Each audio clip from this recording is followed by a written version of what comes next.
Kembali di First Session Closing, pemirsa, Menteri Perhubungan Budi Karya Sumadi mewacanakan untuk memberlakukan tarif KRL komuter lain khusus untuk kalangan menengah ke atas. Wacana tersebut menggantikan rencana kenaikan tarif KRL komuter lain pada tahun ini. Menteri Perhubungan Budi Karya Sumadi menyatakan kalangan orang kaya akan dikenakan tarif KRL komuter lain yang lebih mahal. Wacana tersebut menjadi pengalihan rencana kenaikan tarif KRL pada tahun ini yang tidak jadi dilaksanakan.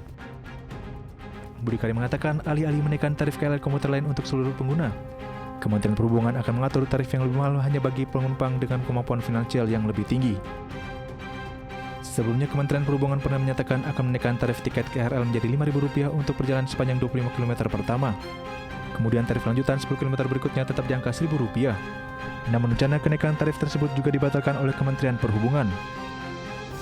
Juru bicara Kementerian Perhubungan Aditya Wirawati memastikan belum ada kenaikan tarif komuter lain atau KRL Jabodetabek dalam waktu dekat. Berbagai sumber untuk IDX Channel.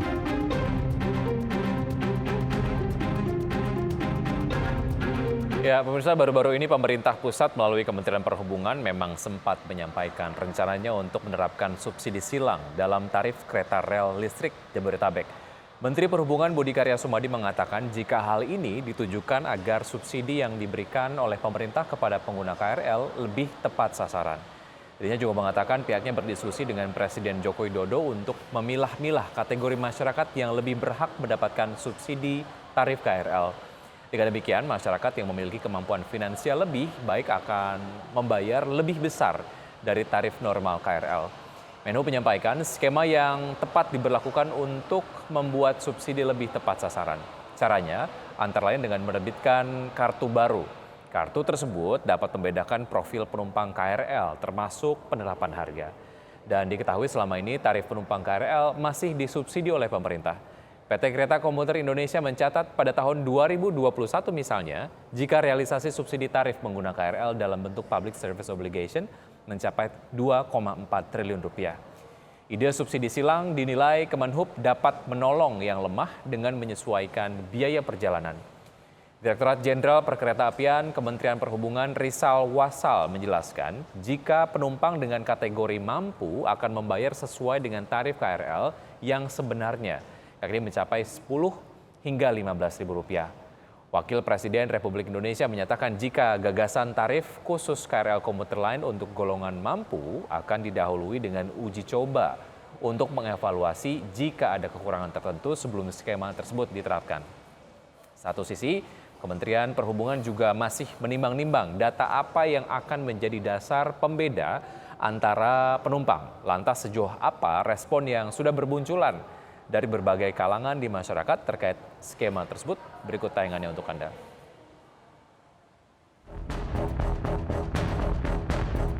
Rencana pemerintah untuk membedakan tarif KRL bagi mereka yang disebut menengah ke atas dan menengah ke bawah tak sedikit menuai kritik dan tanda tanya.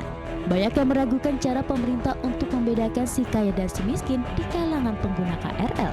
Diketahui pemerintah pusat telah mengalokasikan subsidi pada kebijakan tarif KRL sekitar 5 tahun lamanya. Selama ini pengguna KRL di Jabodetabek hanya perlu membayar Rp3.000 untuk 25 km pertama dan Rp1.000 untuk setiap 10 km berikutnya. Terbaru tanah air juga sedang diramaikan oleh kabar penurunan Public Service Obligation atau subsidi untuk kereta yang ditetapkan Direktorat Jenderal Perkeretaapian Kementerian Perhubungan. Secara umum anggaran PSO yang diberikan Dirjen Perkeretaapian pada PT KAI di tahun 2023 yakni sebesar Rp2,54 triliun. Angka ini turun dibandingkan tahun lalu sebesar Rp2,8 triliun. Di dalamnya penurunan juga diikuti oleh penurunan PSO KRL Jabodetabek menjadi Rp1,6 triliun dari Rp1,8 triliun. Berbagai sumber IDX.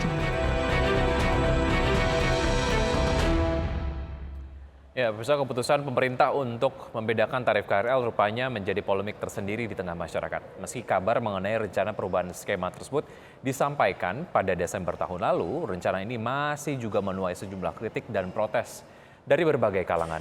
Dari kalangan masyarakat contohnya, banyak diantaranya berpikir jika tarif KRL bagi orang kaya dapat mencapai Rp10 sampai dengan Rp15.000 dalam setiap perjalanannya, maka perjalanan pulang pergi seseorang harus mengeluarkan antara Rp20 hingga Rp30.000. Bisa jadi mereka yang perlu membayar sejumlah nominal tersebut lebih tertarik membeli bensin dan menggunakan kendaraan pribadinya. Jika ini terjadi bukannya tepat sasaran, justru bisa memperparah kemacetan lalu lintas khususnya di ibu kota Jakarta. Sebagian besar masyarakat juga mempertanyakan bagaimana indikator pemerintah untuk membedakan antara si kaya dan juga si miskin di kalangan pengguna KRL. Dalam hal ini pembuatan kartu khusus yang ditujukan untuk membedakan golongan pengguna KRL menurut sebagian masyarakat malah memunculkan strata sosial. Dan pemirsa, dari kalangan pengamat ada banyak yang berkomentar dan juga menyoroti keinginan pemerintah selama ini untuk memperbaiki transportasi umum agar masyarakat bisa beralih dan tidak menggunakan kendaraan pribadi. Hal ini antara lain ditujukan untuk menekan penggunaan mobil pribadi dan mengatasi kemacetan di kawasan Jabodetabek.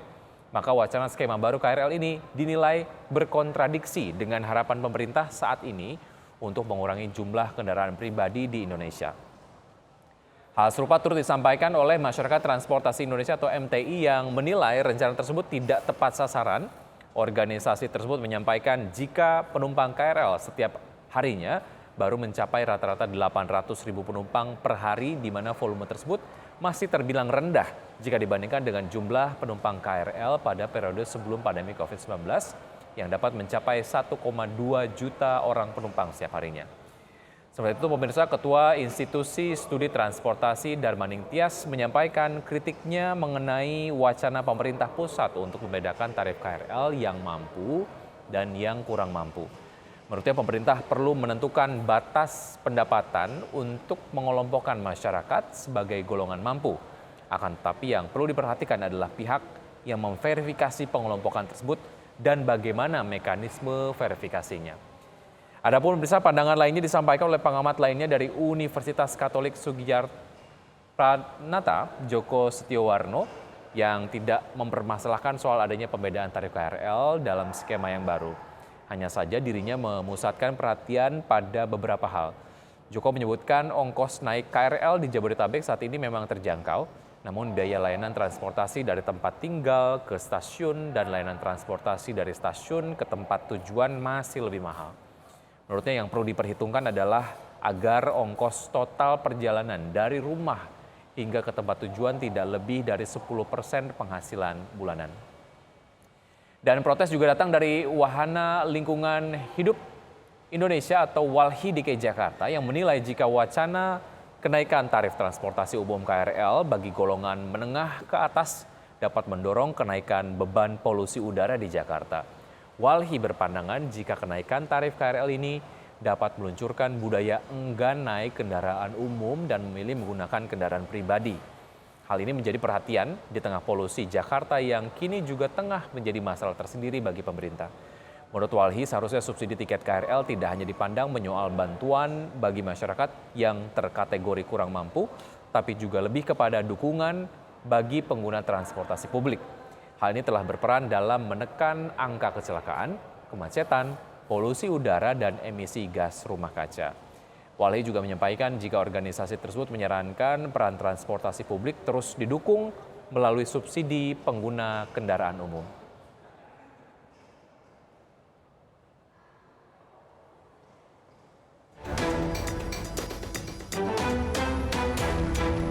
Berkurangnya subsidi pemerintah untuk pengguna transportasi KRL membuat rencana pemerintah dalam memberikan subsidi percepatan penggunaan kendaraan listrik jadi sorotan tersendiri.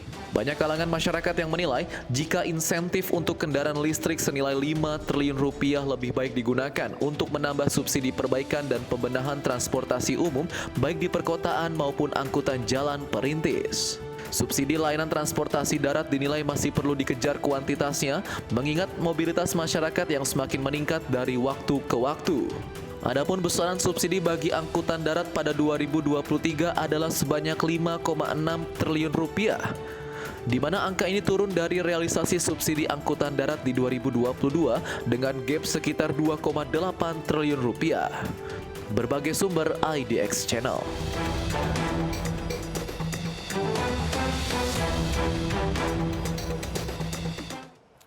Pemirsa, wacana lainnya mengenai rencana pemerintah akan memberikan insentif untuk kendaraan listrik baik mobil dan motor listrik menjadi sorotan tersendiri di tengah penyesuaian skema tarif baru KRL.